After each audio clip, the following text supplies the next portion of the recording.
नमस्कार मित्रांनो, पुन्हा एकदा तुमचं स्वागत आहे इन्फो मराठी 24 या यूट्यूब चॅनलवर। मित्रांनो, पेन्शनधारकांसाठी एक अत्यंत महत्त्वाची बातमी घेऊन आलेलो आहे। बातमी आहे पेन्शनधारकांची होणार मज्जा, EPS 95 पेन्शनमध्ये होणार वाढ। जाणून घ्या सविस्तर माहिती। मित्रांनो, नेमकं काय आहे या बातमीमध्ये आपण नक्की बघूया, पण त्याआधी जर तुम्ही आपल्या चॅनलवर नवीन असाल तर चॅनलला सबस्क्राइब करून बाजूला दिलेल्या बेल आयकॉनला नक्की क्लिक करा।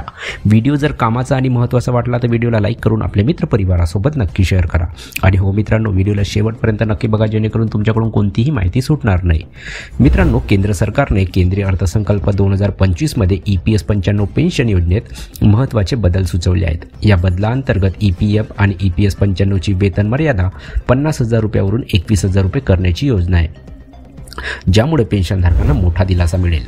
मित्रांनो, कर्मचारी पेन्शन योजना 1995 EPS 95 हा EPFO द्वारे प्रशासित सामाजिक सुरक्षा कार्यक्रम आहे। ही योजना खासगी क्षेत्रातील कर्मचाऱ्यांना निवृत्तीनंतर आर्थिक सुरक्षा प्रदान करते।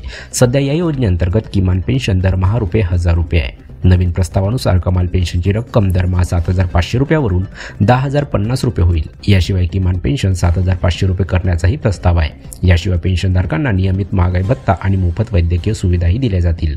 लाभार्थ्यांना लाभ। मित्रांनो, या नवीन प्रणालीमुळे पेन्शनधारकांना अनेक फायदे मिळणार आहेत। पेन्शनच्या वाढीव रकमेमुळे त्यांचे राहणीमान सुधारेल। पेन्शनची गणना नवीन सूत्रानुसार केली जाईल, ज्यामध्ये वेतन मर्यादा वाढल्याने पेन्शनची रक्कम आपोआप वाढेल। नियोक्त्याचे योगदान देखील वाढेल, ज्यामुळे पेन्शन फंड मजबूत होईल। मित्रांनो, EPS 95 अंतर्गत अनेक प्रकारच्या पेन्शन सुविधा उपलब्ध आहेत। यामध्ये सामान्य पेन्शन, लवकर पेन्शन, विधवा पेन्शन, बाल पेन्शन, अनाथ पेन्शन आणि अपंगत्व पेन्शन यांचा समावेश होतो। पेन्शनच्या प्रत्येक श्रेणीची स्वतःची विशेष पात्रता, अटी आणि फायदे आहेत। पेन्शनची गणना एका निश्चित सूत्राच्या आधारे केली जाते। यामध्ये निवृत्ती वेतन आणि सेवा कालावधी विचारात घेतला जातो। नवीन प्रस्तावानुसार पेन्शनची गणना मागील 60 महिन्याच्या सरासरी पगाराच्या आधारे केली जाईल।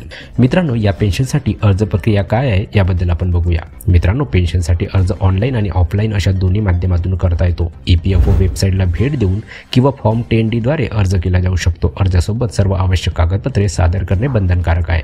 EPS 95 योजनेतील प्रस्तावित बदलामुळे पेन्शनधारकांना मोठा दिलासा मिळालेला आहे। या बदलामुळे आर्थिक स्थिती तर सुधारेल, पण सामाजिक सुरक्षाही मजबूत होईल।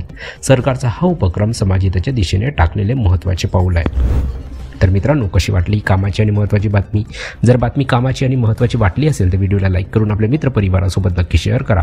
तसेच जर तुम्ही आपल्या चॅनलवर नवीन असाल तर चॅनलला सबस्क्राईब करून बाजूला दिलेल्या बेल आयकॉनला नक्की क्लिक करा। व्हिडिओ बघितल्याबद्दल खूप खूप धन्यवाद।